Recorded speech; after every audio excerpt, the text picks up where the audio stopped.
Get ready, world!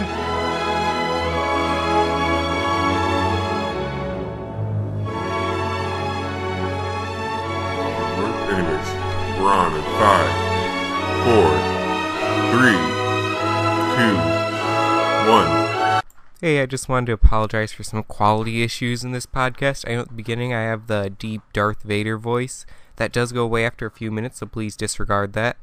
But there's also a few times when the internet cuts out because I was using a laggy connection at the time.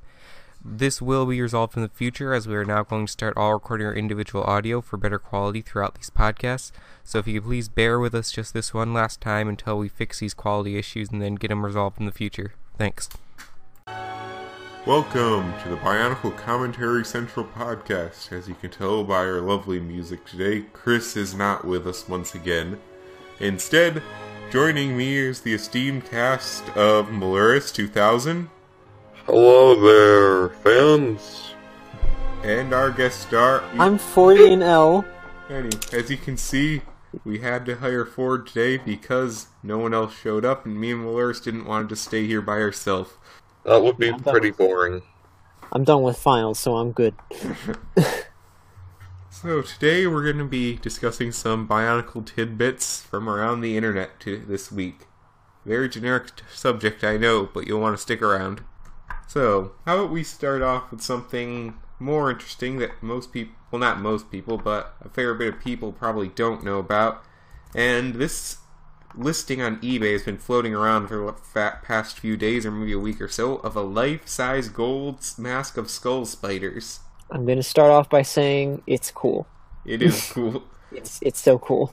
I wish LEGO could have put this kind of detailing into the toy version. Worse. It's pretty cool, but, like, the price. Yeah, the price. Oh yeah, the price is, like, outrageous. That's like, okay, this looks really cool. Oh, snap. Of course it is metal, isn't it? So it's gotta be expensive to craft something like that. Is the Mr. Potato Head in the upper right corner included? I don't think it is. That's false advertising. It's like when people include their kids in with the pictures of Bionicle sets. We expect to get the kids as well. It's like getting, like the temple in a Bionicle.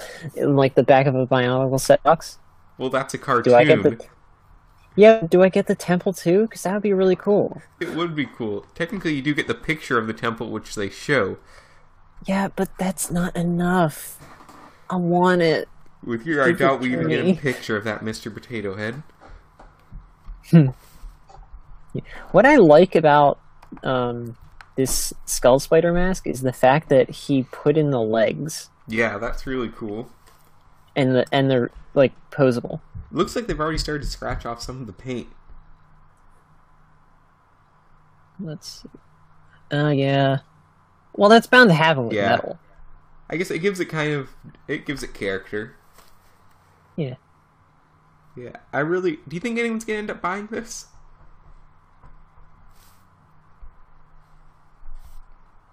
I just can't see anyone buying this in the future. No matter how cool it is. I mean, I don't think there's enough die-hard Gen 2 fans yet. Yeah, that's the thing, because it's only just started. I mean, if this was like a life-size Kanohi Nika, people would be all over for this price. Oh, yeah. Why hasn't anyone done that, by the way? I've seen a life-size Vahi, but never a Nika. I think it's because it's just so complex with the design. Like, it's so intricate.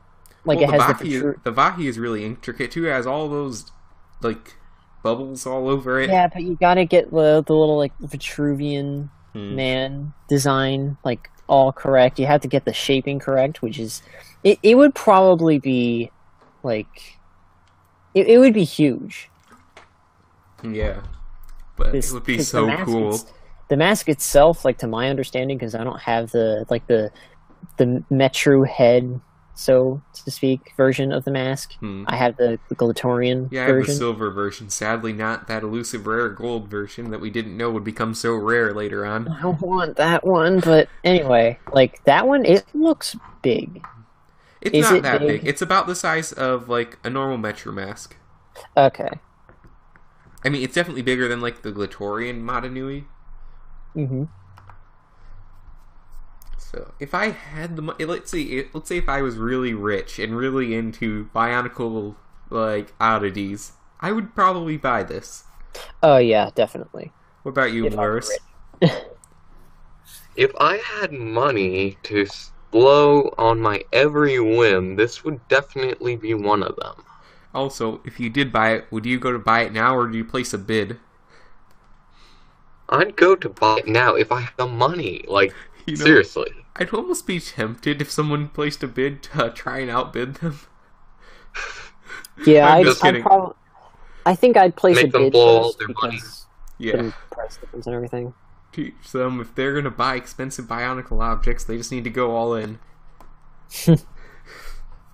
Yeah, I think, like, as far as, like, expensive Bionicle objects go, I think the last time that I looked up the gold, like, Ignica, on Bricklink, it was, like, pushing $40. Whoa, I remember I was looking up the just for gold one. Bahi on Bricklink, but those are a bit more common, which is strange, Yeah. because after 2004, there's not too many collectibles. True, but they came in those big tubs. There's like Yeah. 500-piece tubs, which is how I got mine. I actually have two. One of Oh, them you have was two? like a, You yeah, have a gold one and an orange one, or just one or the other? no, just two gold, two gold. Two gold. Yeah, I really want a gold And- one. I have one on display. I use another one just for whatever I want. I don't know what, but You know, if we were all smarter when we were kids, we would have went to the store and bought a bunch of these Vaki with the golden mask inside and Yeah. just stocked them up, and we'd have a comfortable amount of cash right now. pretty much. Which is why we all need to buy a ton of General Grievous contraction builds and wait until they're very valuable and collectible. I'm on the fence about Grievous. Really? Like- I really like him. It's a good build. It's just it looks very cluttered. Well, Grievous looks kind of like that. Yeah, I'll give it that. I still think Obi-Wan looks better. I don't know. He looks Obi-Wan a might bit- be... Go ahead. Angry, you know, those cross little eyebrows. Just saying. Grievous or the Skull Spider? Obi-Wan. Sorry. Oh, Obi-Wan. Oh. Oh, yeah. Obi-Wan looks really ticked off. People look angry, you can just picture that, but Obi-Wan, he just looks mad. Oh, Ford, you're gonna get Luke, right? Because he reminds you of Galidor.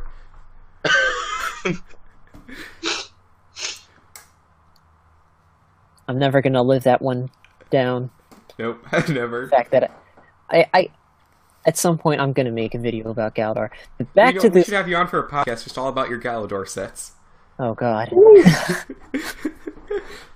Just showing them off. Yeah. I should do review. I should like find like a whole like basically like put all the sets back together, and just review them. You should. I don't think anyone's done that, have they? I should, because I don't know if it. I'm gonna look it up right now. Please continue discussing the Skull Spider mask. Wait, if you made a video like that, would it be like rated R for showing Galidor? Exposing children to this thing? I don't know. Yeah, We'll find out. I don't see any like video reviews of the sets. I You see. know what else there isn't any of? There's no Galidor stop motion series. Oh, No. I could even butcher it because I'm not good at actual stop motion. Then it'll be as good as the original series. No, it'll be better. Yeah, I'm sure you can make something way better. Yeah, I'm not seeing a video review of the sets really. I know. I'm sure people there's- would watch those, but you might want to get up and do it that quickly after this podcast, because once people listen to it, they're going to get the idea themselves. I guess so. That is if they have the sets. Yeah. who does? I have- Yeah. I have most of the sets. I think if people did have the sets, they either burned them, threw them away, or took them apart. Or sold them. I don't know who Who would buy them?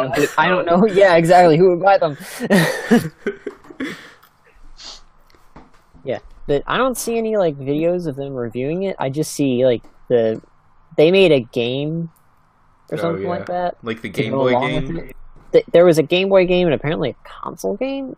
There was a review for a console. Was it like a PS1 game?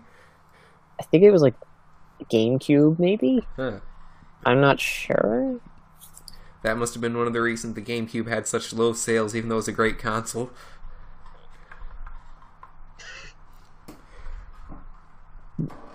Interesting how we start off talking about a Skull Spider mask and end up on Galidor. It happens sometimes. It's because I'm here. Well, whenever you're here, it's gonna go back to Galidor. Yeah, pretty much. So, back to this mask. I like the little details in there that kind of make it look a little bit more, Menacing? I guess, menacing. That's one word. Like, you know how the mask creation, like all the promotional photos of it, show like the little like markings with the letters? Yeah. Like, I can kind of see those like similar markings on it. Yeah. You know, I want to know who is... This hasn't really been exposed. Was this on BZP? Because I didn't see it there. I think it just made headlines today. I mean, like, is the guy that made it, is he on BZP talking about it? He just made his account. I know that. It's interesting someone who is dedicated enough to the theme to make something like this isn't that big a part of the community. I don't know, I just find that kind of interesting. Usually you see these projects with people like, you know, on BZP that do a lot of this stuff. Well, I looked at like his portfolio of what else he makes. He made like, if you're into Transformers, he made a masterpiece Unicron. I'm not that into Transformers. I just know because Leo will talk about it while we're waiting for everyone to show up. Yeah. Yeah, but he's made like a ton of like action figure type things. I think let's see if I can find him again. The last time I checked, it was mostly just like other stuff, not really Lego related. Yeah, because most like I'm on his like front page now. Let's see. Yeah, I'm just wondering.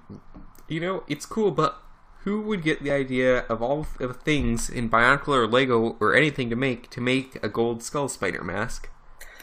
Yeah, because I can see now, like, this is his first real foray into Bionicle.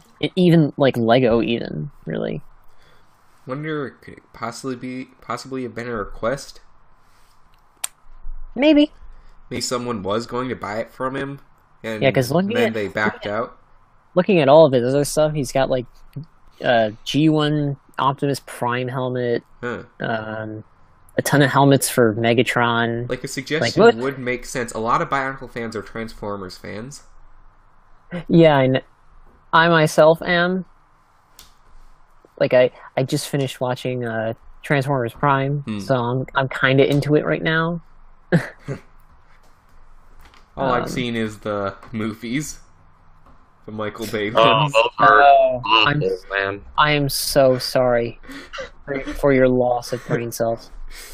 You watched the wrong thing, man. That's just not right.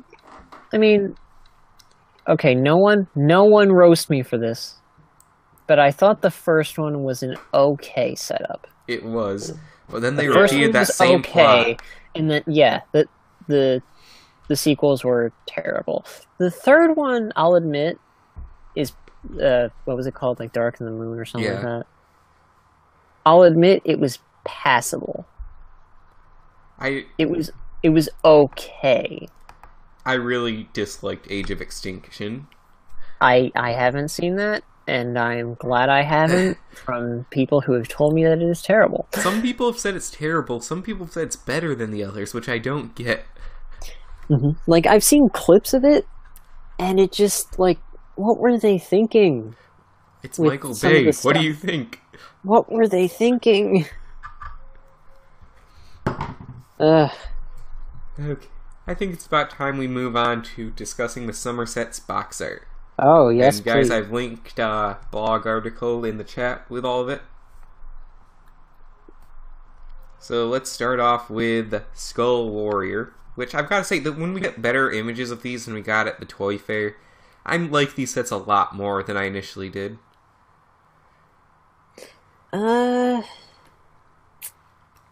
Well, at first I didn't really like the sets because like I'm studying to be a nurse, and I was taking anatomy at the time that these sets were like first leaked.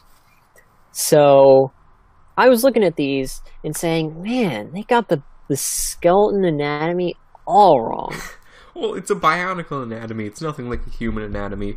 Yeah, but they got the radius and the ulna in the wrong places and in the wrong positions.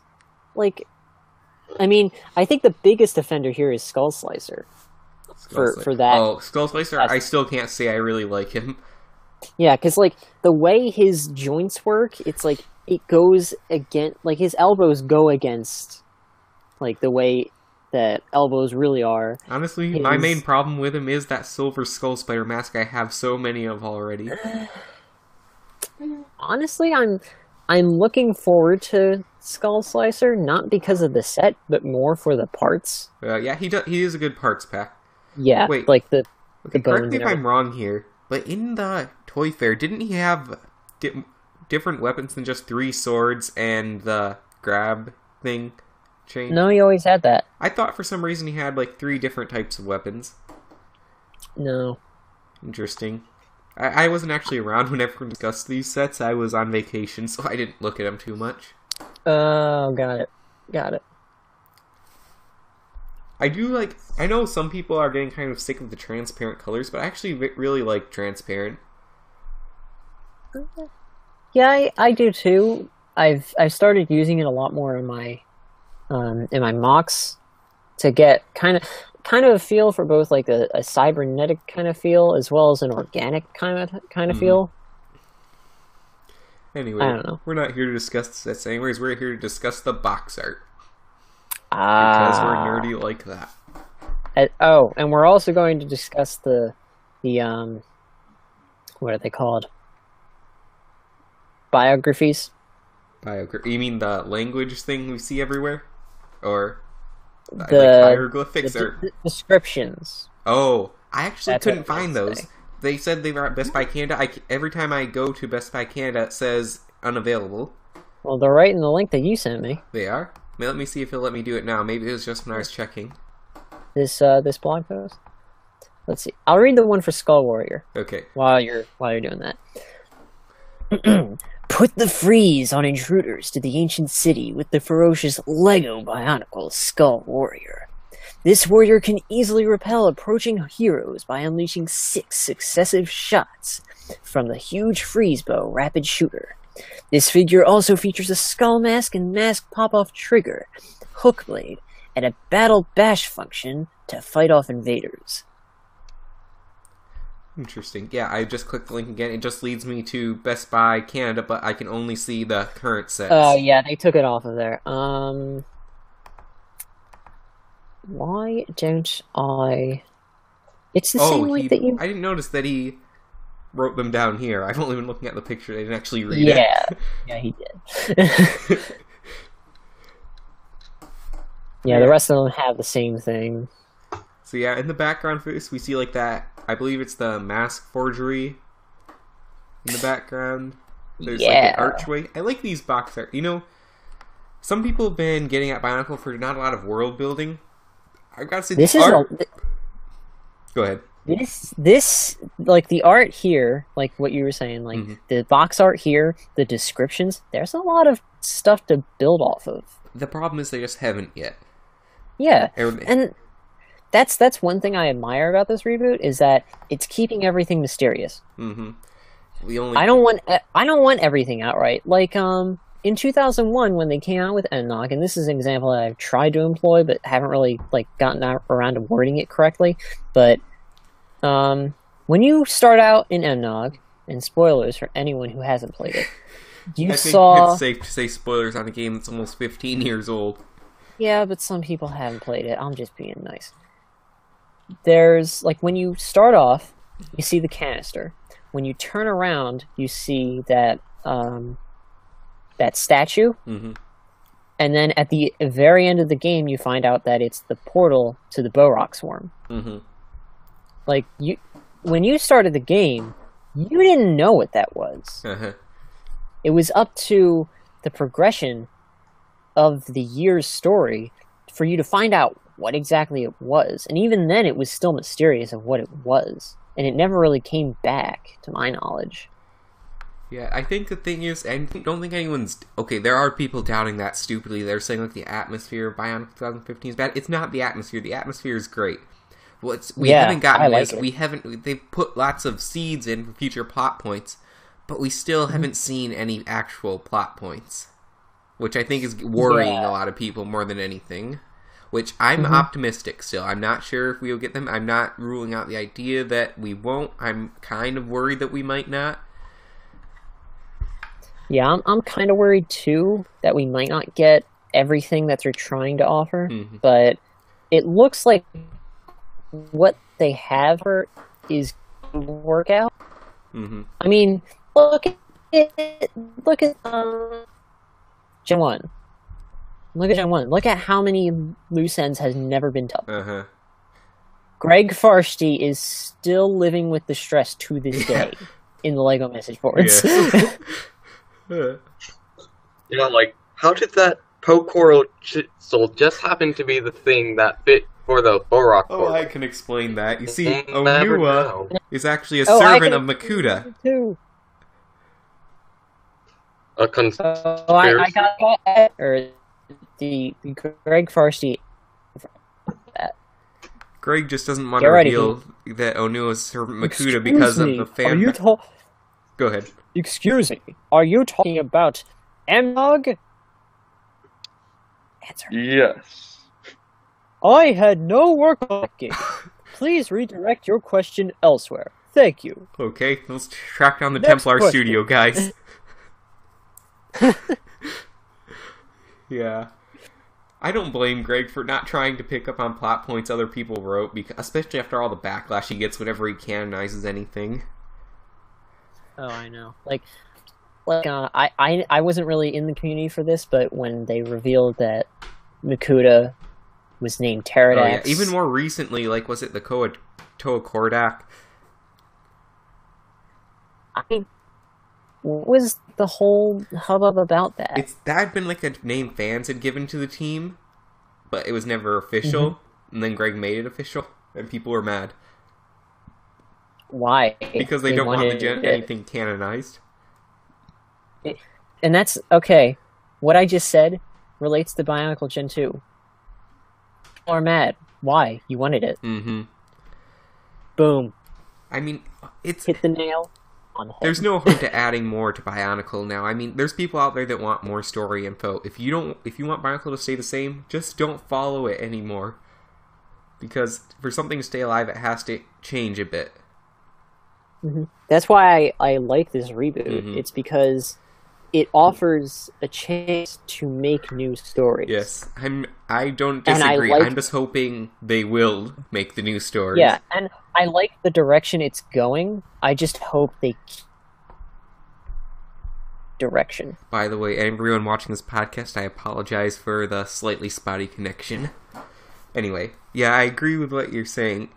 I'm waiting until the graphic novel and the books come out to really judge Generation 1 of this Bionicle. Yeah, I'm gonna wait until the end of the year, but 6 months later, I am enjoying it.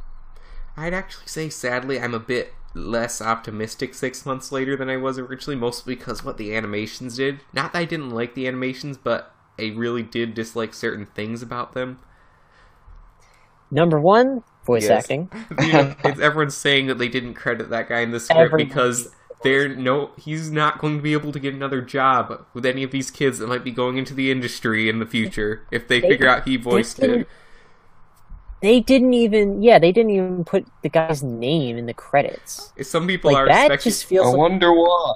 it feels like an injustice to me as the viewer because they didn't give him credit. Like, I mean, I had, when it came out, I had just gotten done like doing a whole bunch of projects, and I always put my name like in the middle because they were all like group projects and everything. Like, to not get credit for something that you've worked so hard on, like this guy, he did a lot of work on this. Regardless of the quality of the work, he did do a lot of work. He did. Unless there could be also be he could have. We don't know. He could have specifically asked not to be credited, though.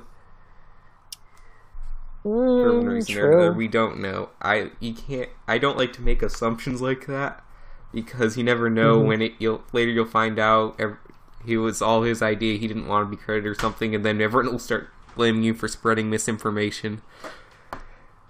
Right. Okay, we need to get back on topic with these sets.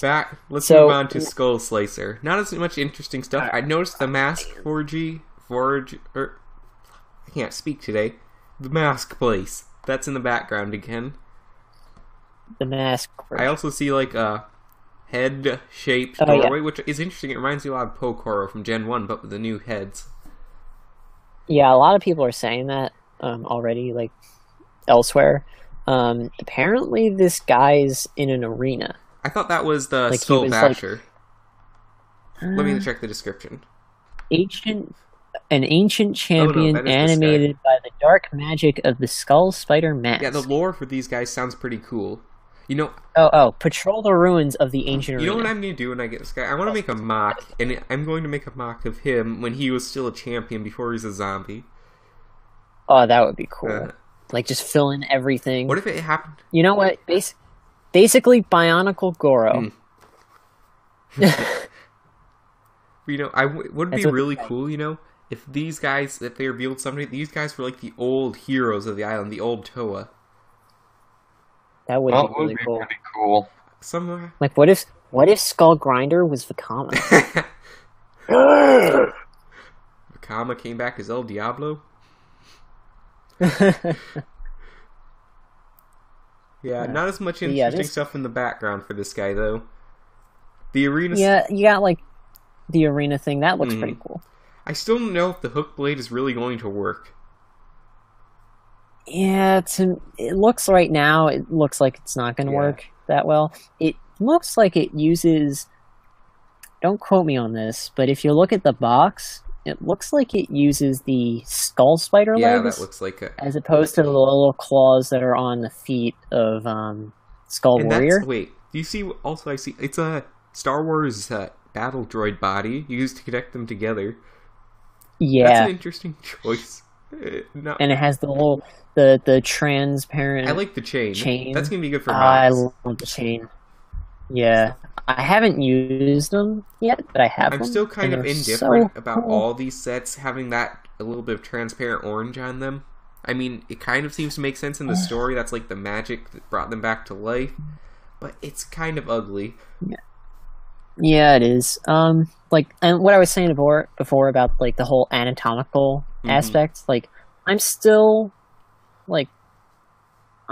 kind of like irked by the fact that they put the bones on wrong, like in the wrong positions, as like, because if these were like old warriors, then why do they look like that? Well, but then I figured, likely that they all decayed, and then they're in a pile, and then things just rejoin randomly. That's what I was thinking. Like they're just random bones, just kind of strung together. That's what I was thinking. Like after a while, like maybe they're just like amalgamations of things. I mean, look at the one we're looking at now, Skull Slicer. Up next, we have the Skull Basher, or as I like to call him, the Minotaur. Oh, shoot. I guess refresh the page. Anyways, we see he's very close to the mask forgery here, which makes me think he's like the guard of it. Yeah, I think, like, in order, at least the way it's listed on this page, like, the order would be, I want to say Skull Warrior first. And then Slicer, and Basher, Scorpio, Basher, and Grinder. You know what I find really interesting? This is that creepy purple zombie hand. In the left of the hand. It's reaching out towards the mask. I think that's supposed to be Onua's hand. It looks very... there's like a crack down the side of it, though. It looks like a zombie. It's just Yeah, but when I take my hand and put it in the same position, there's a crack there too, and that would probably be where my knuckle splits.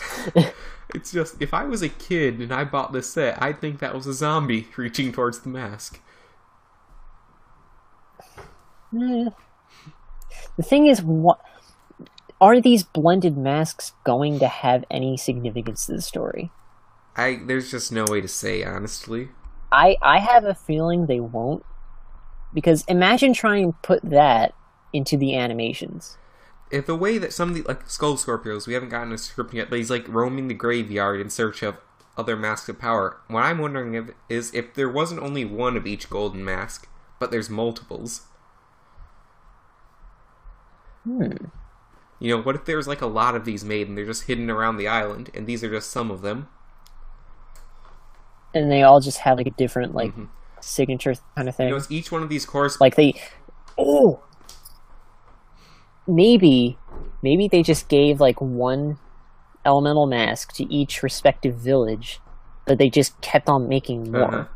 Whoever they are, I don't think it's Akimu that made the Mask of Power. I'm thinking. Here's my theory: Makuta made them. In order to everyone liked Akimu better because he made the same mask over and over and over again, and Makuta made all these different masks and no one wanted them. I don't know. The reason they liked Akimu was because he was trend friendly. Because his masks, they always made the trend, and those trends, they stayed. I mean, look at all the villagers; they all have the same mask because that's the cool thing. That's the trend, man. The Makuta, he made. What's that thing? Man.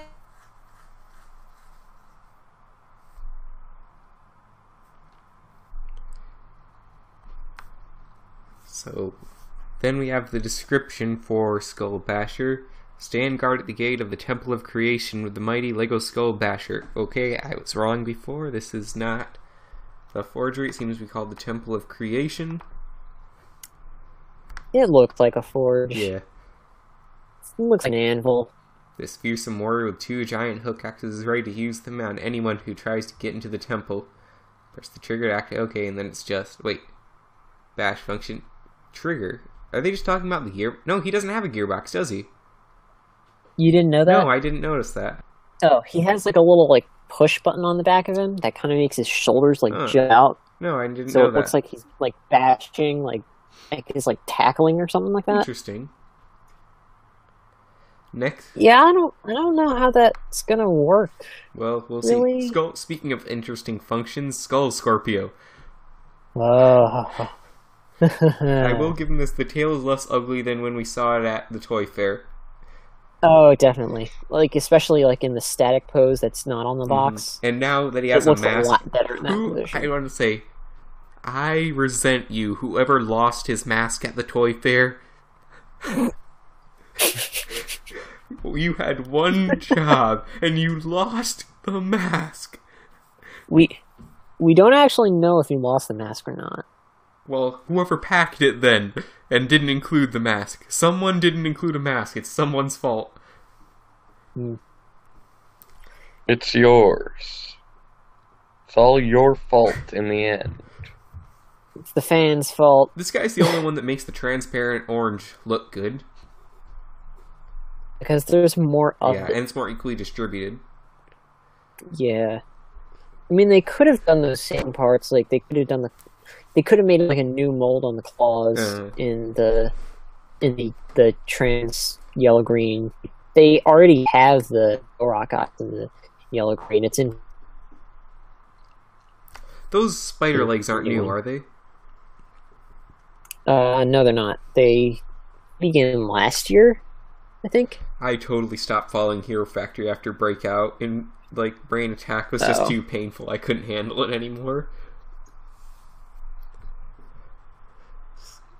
Yeah, not much interesting on the box here. Here there's tombstones and stuff, which is interesting to see. Because they said he patrols like a graveyard looking for masks. Which another thing is something interesting about Gen 2, which means we do know they have graveyards. We know that things die, and they actually appreciate the fact that... Okay, let me rephrase that.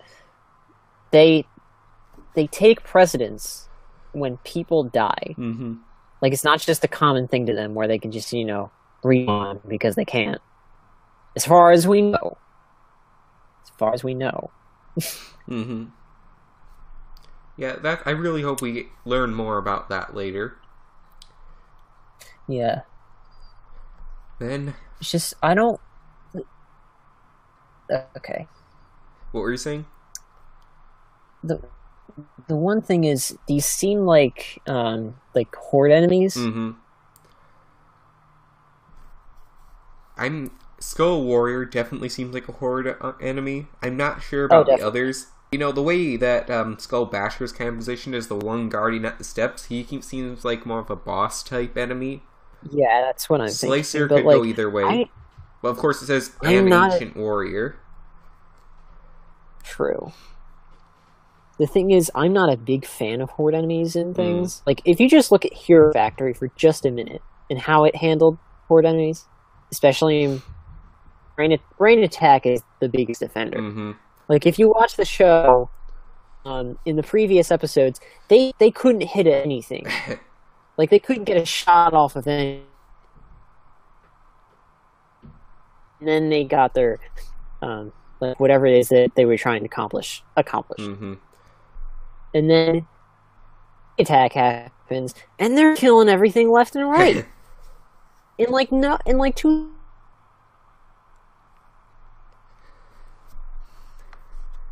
Okay, sorry again. My connection's a bit spotty. This shouldn't happen every week. Uh-oh. Yeah. Yeah. But the reason I don't like horde enemies is because it just makes the heroes seem a little...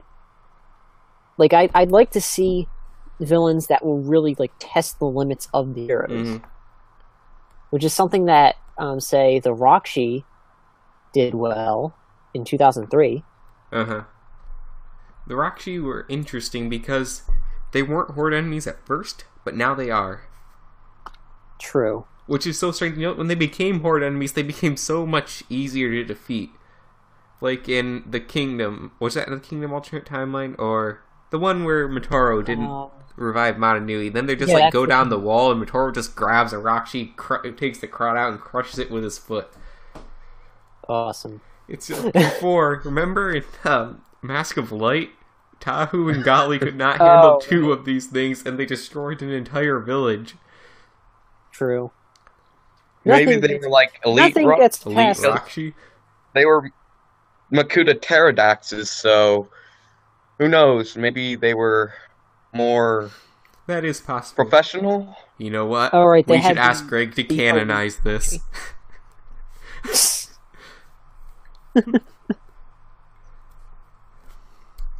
The one villain, I guess that they weren't really, they weren't the horde enemies, but the villains that really tested the Toa's limits, mm-hmm. the Makuta in 2008. Mm-hmm. Those were villains Greg said he had to downpower by making them blind because they would have been too powerful otherwise. Exactly.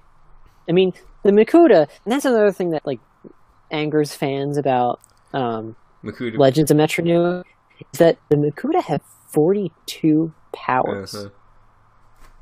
And some of them are reminiscent of the powers that Toa have. Mm-hmm. They could touch a Toa and they would just blow up. Yeah. That's something that made Makuta so cool, though, is how OP they are. Exactly. And then in Legends of Metro Nui, when the powers weren't fully defined, mm-hmm. I guess, they just kind of they just made it so that he could be defeated. In 2008, it's understandable. They all died because they got caught in a storm mm-hmm. that killed them. Well, of course, in Legends of Metro Nui, Makuta meant to fail. Mm-hmm. Which, Greg, literally, I'm sure he just did that because he hated how they made him die off in the movies. He said that before. In the book of Mask of Light, it's an actual fight between Takanuva and Makuta. It's not just a Coley match. Right. Yeah. Okay, getting back on topic. We have Mask Maker versus... Move on to Grinder? Huh? Yeah, Mask Maker versus El Diablo. A.K.A. Skull Grinder. Yep. There's actually not too much going on in the background here. We see that, like, vat of melting metal or rock. The 2 moons, which something I really like about all the box art, it's keeping very consistent with the 2 moons. True. And as far as we know, it's inside the forge, or it's called the Temple of Creation. Interesting. They're really just throwing the word temple around because, you know, in most things, a temple's supposed to be like this spiritual place, not just a building. Well, we had like the Temple of Time, and that was a spiritual place because that's where they had to summon the Toa. Temple of Creation, all it seems to really be is a place where they make the mask. Because in the animations, we saw this, and it was just where Makuta and Ikimu were making masks. Yeah. You know what would be an interesting plot twist? I just thought of this. What if Ikimu is actually and Makuta are actually the same species of Makuta? When Ikimu has like all 42 powers like Gen 1 Makuta did. I think they're not going to I know, do that. they probably won't, but it would be cool, wouldn't it? Yeah. It would. I just hope Ikimu's more than a guy with a hammer. Oh, it's not. He has a shield too. Yeah, he's got a and it's not a hammer. It's a hammer that shoots things. Like Thor? It can shoot lightning. Another! Yeah, it's definitely He's got interesting. 6 shots. Like, oh, you have 1 shot? Have another! And another! And another! This is probably my favorite set out of all the Wave 2 sets, both for Ikimu and Skull Grinder. You know what I find kind of interesting, though, is Bionicle 2015 didn't get any Titans this year. I mean, this is a Titan-sized box set, but there's only 2 figures in it, and he's just a medium-large set. Hero Factory gotten Titans. That, the $20 sets, so, Tahu, Onua, yeah, I guess that's... Kabaka, they were supposed to be technical Titans. Yeah, but I really want something Titans? like Witch Doctor sized. You know? Anyway, let's read the description off of this real quick. It's the ultimate battle between good and evil. Lego Bionicle Mask Maker versus Skull Grinder set. Join forces with the wise Mask Maker to prevent Skull Grinder from taking on the powerful Mask of Creation. Activate battle arm functions and pit these figures in fun combat. Set includes Mask Stealer's Staff. I wasn't expecting that. I was expecting to say Mask of Creation. Mask Stealer's Staff. That. And Hammer of Powers Rapid Shooter. That's the thing about this description. It doesn't say it includes the Mask of Creation. And then when you look at the static image that's not on the box, there's Mask of Creation, and I'm concerned. Well, on the top of the box, though, there is a thing that's actual size with the Mask of Creation. True, and they had a toy fair, but what if they rescinded that statement? Yeah, I'm scared now. Compared to the other statements, though, this one's kind of strange. Yeah, because the thing is, it doesn't say that it includes the Mask of Creation, which is the big draw to this. You'd want confirmation that it's in there. Yeah. But it doesn't say. Now I'm kind of concerned that they're just kind of chipping us. I wouldn't worry about it. Not that Lego would do that. They're a very good company. Don't come at me, Lego, please. I mean no harm. But if it's not in there, I'll be very disappointed. I think everyone will. Oh. No one will buy this set without the Mask of Creation. Oh yeah, because this is the most hyped up set this is of the summer. I'm betting this okay, it won't beat the Toa sales because it's more expensive, but it will be definitely the Wave 2 most bought set. Oh, definitely. Anyway, I find Mask Stealer Staff really interesting. Do we need a whole staff for that one task? Yeah, it's just 3 axe pieces. He's very dedicated to his work. I mean, they already have those mask-stealing blades, or hook blades, or whatever. Yeah, but why do we need a special thing for just 3 axes put together? So apparently, if that's only for stealing masks, that means his only defense is that small blade. And Slicer has 3 of them. Yep. So... Plot twist, this guy's really just the grunt. That's why Ikimu just comes, he knocks him out, and then it's over. set from the Toy Fair images, it doesn't look all that good. Like Ikimu looks good as a protector size set, but for Skull Grinder, I don't know. I think he's pretty good. when you get when you look at him from the top, his neck, he has a neck on one of those he's gonna be a very tall joints. Yeah, he has a neck on one of the small joints. The small hero, I don't want to say Hero Factory pieces, but the small CCBS joints. Yeah. And then he has that weird tube thing going for his back, and obvious open ball joints are obvious. Yeah. And everything's just kind of high up on him, so that the bottom portion of him just kind of looks. I'm kind of wondering how that chest plate is going to stabilize on him too.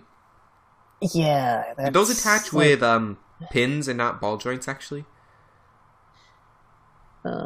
they could. I don't know. I'll have to get the set first and see. I believe these sets come out on June 15th in America. Really? I thought they came out in August. No, I believe... Don't quote me on this. It's just something I heard when talking with someone the other day. I believe it to be credible. I'm believing it's coming out on June 15th. But do your own research. But before we end this, we need to talk about Ikimu. Oh, yes. He's cool. It's solid. He's small. Cool. I like him. He's solid. He's way too short. Yeah. I hope someday we get Titan Ikimu. I mean, I'm not saying he shouldn't be a protector size. I like that he's a protector size. He should be a taller protector size. He might be slightly taller because he does have more two-piece legs. True, but he has that big heavy he has a gearbox. So he has a very big figure. He's a deluxe protector on the top. Yeah, he I think if they made him his legs about the height of Protector of Stone and Protector of Jungle, that height, with the second smallest joint for the thigh, I feel like he'd look more solid. Yeah. But for now, it's really hard to say until we have the set in hand, though. True. Yeah, we're just judging from the comparison we can see on the box of Ikimu versus a Skull Grinder. And the Toy Fair images. Yeah, I mean, I'm not gonna diss this set outright. I think it's a great set. It's just that's something for me to see for now. I'll probably have my opinion change once reviews come out of it. That is the thing with these sets, though. With the Winter Wave sets, did we really have to wait for reviews to come out to decide if we liked them or not? The internet didn't. No, I loved the sets the minute I saw them. With these, they're not bad sets, but they don't quite meet the bar that the Winter Wave sets did. True. They're not as good. I mean, I guess it's kind of unfair to expect every Bionicle Wave from now on to meet that standard, though. True. I mean, what the Winter Wave had to do was release enough sets to set up the world and have enough characters to populate the world. Though it would have helped if all the characters had names. Yeah, true. But I mean, they still released 13 sets in one wave. That's a lot for Bionicle. Yeah, it is. Especially for Though, of course, if you look at the original Gen 1, we have 6 Toa, 6 Turaga. What was it, 4 Rocky sets? The Tohunga. Yeah. Tohunga. Oh, I'm sorry, Matoran. Don't sue me. No, we still call them Tohunga here. Or if you're referring to the ones released at McDonald's. Either that or Mictoran. Or the Mictoran. Yeah, I was going to say that. Whatever kid kept all those from McDonald's now has a good amount of cash. Oh, yeah. They go for buku bucks. Strangely, the masks are much cheaper. I think a lot of people just saved the mask and threw the body away. Well, I say that's about I'd say Oh. that about wraps it up for this episode. So, thank you again, Ford, for joining us, and Luris. Thank you for allowing me to join. Maybe we'll have you on again sometime. I'm looking forward to it.